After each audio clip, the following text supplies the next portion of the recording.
Hi everyone, I come to you today from Rose Hill Cemetery in Columbia, Tennessee. As you may have noticed if you're a viewer of my videos, I tend to prefer coming to cemeteries to film my videos, partly because I don't really have a studio set up in my tiny little apartment, and partly because I like getting out here in nature and the fresh air, into the solitude of these kinds of environments. I don't like the noise, I don't like the hustle and bustle. So I find this to be rather appealing. And one reason I like coming out here is it gets me away from the nonsense of the internet.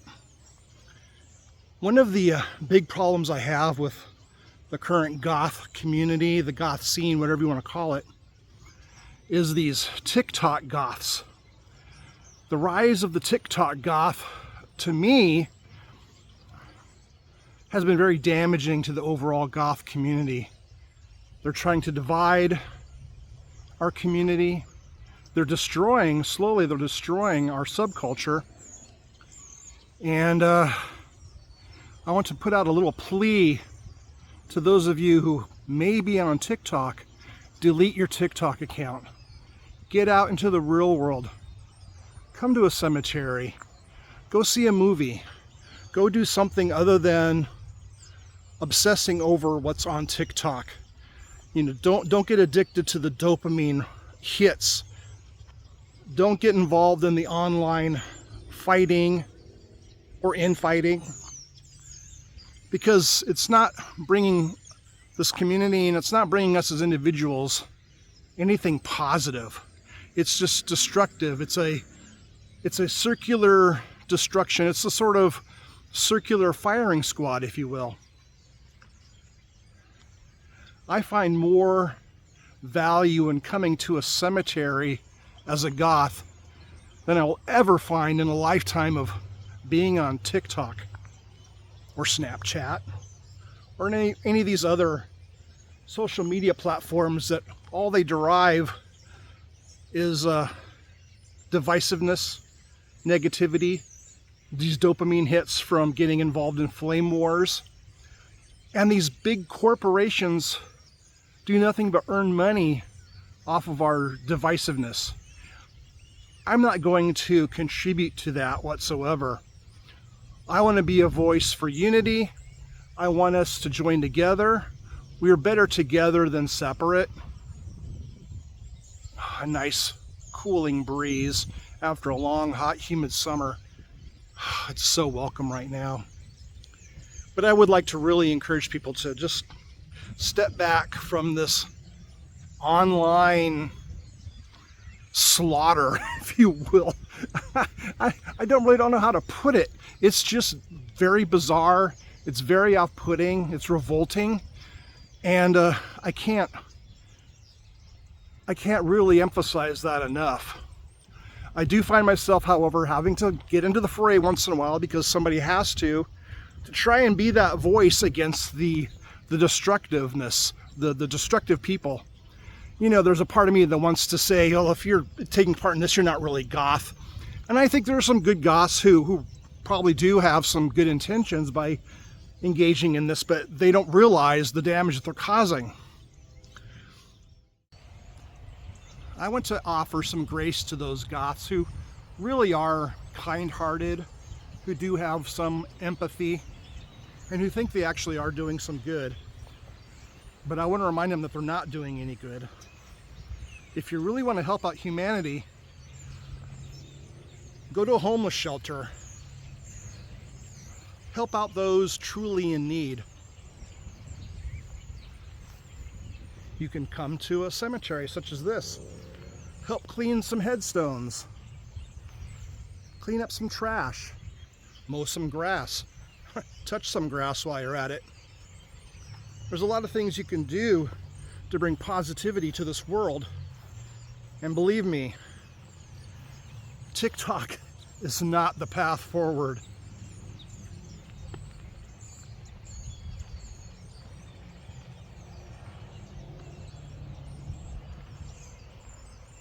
looking at beautiful statues such as this, is way more goth than saying you can't be a conservative and be a goth, or you can't be this, that, or the other thing and be goth. That's just stupid. I'm sorry, that's just flat out stupid and ignorant.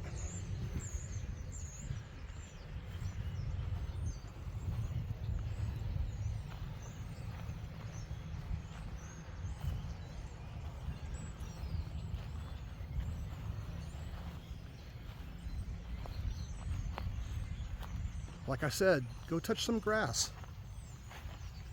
Just this morning I was on a Facebook page, or a group rather, and I'm not going to give names.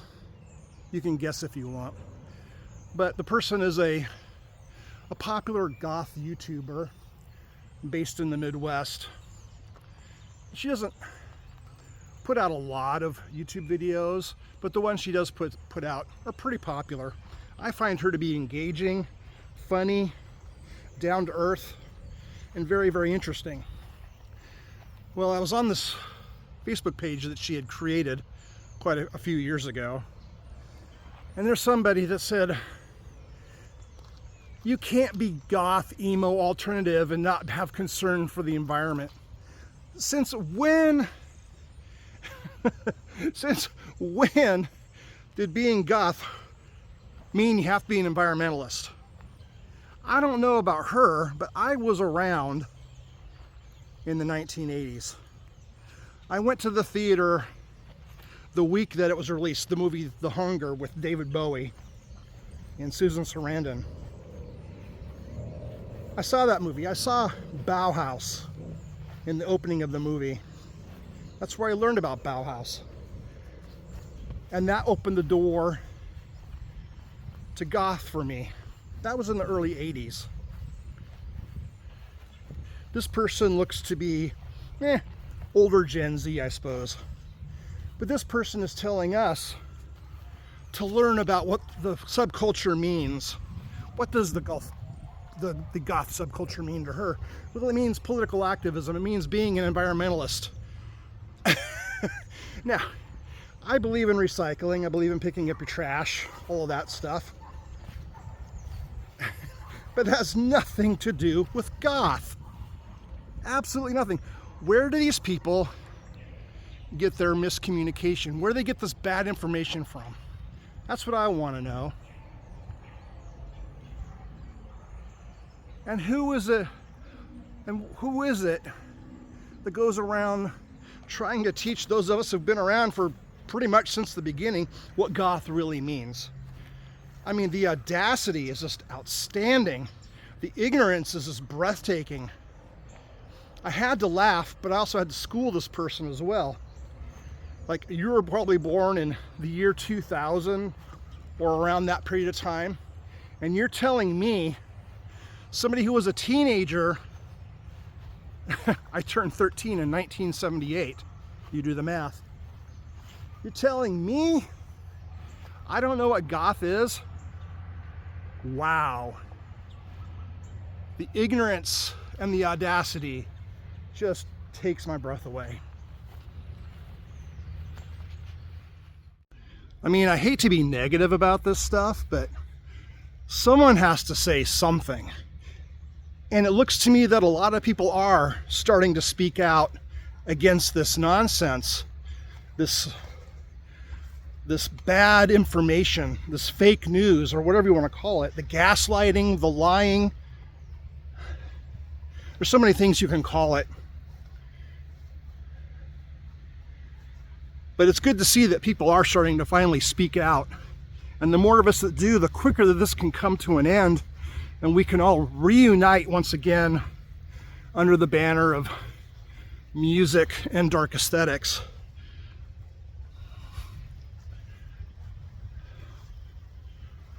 I hope you join us in doing that. I made a video about Goths Against Cancel Culture, a new group on Facebook that in over a week, it's now gotten like about 2,000 members from nothing. That's outstanding. We're soon going to catch up with the The group Goths Against Fascism. What a ridiculous group that is. Goths Against Fascism. Wow, how stunning and brave. I think any living, breathing human being that has any inkling or any interest in human and individual freedom would be default against fascism, much like you'd be default against communism or any other form of authoritarianism. But no, it's just fascism, strangely enough. You don't hear them say Goths against authoritarianism. Why is that? Things that make you go, But yes, that poison group will soon be outnumbered by Goths Against Cancel Culture, a truly nonpartisan Facebook group that has people from the left, and not everybody from the left is a bad person, mind you. People from the right, not everybody from the right's a bad person, and plenty of people from the center and who are libertarian, etc. We welcome people of color, we welcome those who identify as LGBT, whether you're out or still kind of cloistered in the closet, you're still welcome. But we don't take kindly to liars, we don't take kindly to bullies. We want to use facts, knowledge, history, rationalism, and the ideas of freedom to make our case. And it heartens me to know that so many people have joined up and are speaking out. Goth shouldn't be about this kind of divisive stuff. It really shouldn't. But here we are. And I don't know how we got here. I don't know where this all came from. It used to not be like this. It was never like this. But about 10 years ago, you started to see a change. You know, we can spout off conspiracy theories all we want. We can all have our own ideas as to how it happened. But it doesn't really matter at this point. What's happened has happened. One thing we can do, other than joining Goths Against Cancel Culture, is support bands who have been canceled. We can go out into the great outdoors to places like cemeteries. Be respectful. Be kind and gentle. Be free thinking. Don't be a bully. We can read. Get a book on, get an Edgar Allan Poe book. Get a book on dark romantic poetry. Read up. Go make yourself some DIY goth clothes. Grab a hold of your uniqueness, your individuality. Don't fall in line with the herd. Don't be a sheep. You're not going to be popular because you decide you want to be popular and fall in with all of them. There's the old saying a lot of our parents and grandparents used to talk about, well, if everybody else jumped off a cliff, would you do it too? That's old school, old-fashioned talk. But, there's some wisdom in that. And I know a lot of people who fall in line with this nonsense don't really believe it, but they feel they have to espouse it and repeat it, or else they'll be canceled, or else they won't be viewed as popular. When I was in high school, there were people that, students, people my age, who they desperately wanted to be like everybody else. Those are the people we called the normies. We were not the normies. We were not popular. We rejected that idea. Yes, we rejected that idea, and here we are anyway. Off in the distance, there's a Confederate memorial. Oh my goodness gracious. Oh my, we can't have that, can we? Well, you know what? They've been dead for over 160 years or something like that. They're not going to come out and get you. They're not going to vote. They're just laying in the ground, decomposed. It's just history.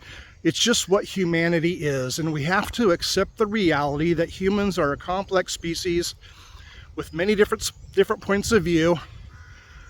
And we've never, ever in the history of humanity had one singular mindset. Well, unless you believe in the Bible and Noah and all that. You know, 7 people off an ark. I'm sure they're going to have like one mindset, but let's not even go there. let's talk about today, talk about reality that we know, and we know, but not everybody agrees on everything. Yet the world still turns, it still spins, and it's going to keep spinning even after we're gone. So what is the point? Do you really think that your outrage culture, your cancel culture, your politics is going to change humanity for the better? Come on now, let's face reality here. It's not going to. All we can hope for is an equilibrium between the left and the right, and have a respectable center. If we can do that, then we've made quite an accomplishment for this, for these meat puppets that we inhabit. You know, we can't expect perfection. Perfection is utopian, and utopia just isn't reality. It's not possible. So let's get off this weird moral high horse, touch some grass, do some real world goth activities, and spending innumerable hours arguing and bickering on TikTok or on Facebook and making goofy videos to non-goth music in your bedroom, which does absolutely nothing to advance the goth subculture. Let's get back to the way it was when things were peaceful, relatively speaking. We had some level of unity amongst those who would normally disagree with each other in the real world. Let's get back to that, can't we? Am I just a dreamer? Maybe I am, but I know I'm not the only one. Peace out. Goodbye.